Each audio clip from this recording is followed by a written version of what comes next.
Huwag naman yung kadinan at baka mabitin mo.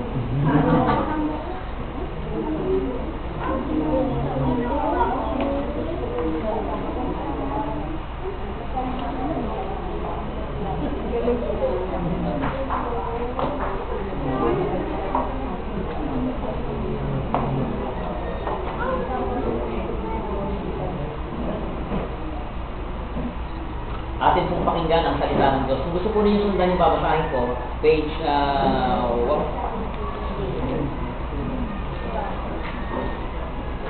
page 10 ho, page 10. Dito po. Page 10. Ang mabuting balita ng Panginoon ay kay San Marco.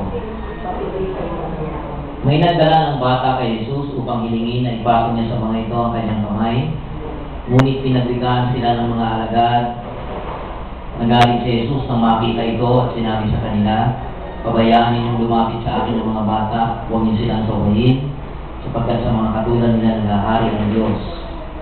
Ito ang tandaan ninyo, ang sino mang hindi tumatanggap sa paghahari ng Diyos, tulad ng isang maliit na bata, ay hindi mo pabibilang sa pinaghaharian niya.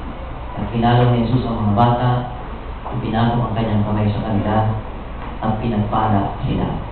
Ito mga kapatid, ang mabuting balita ng Panginoon. Pinatuloy namin ang Panginoon. Pupulang ko sa atin.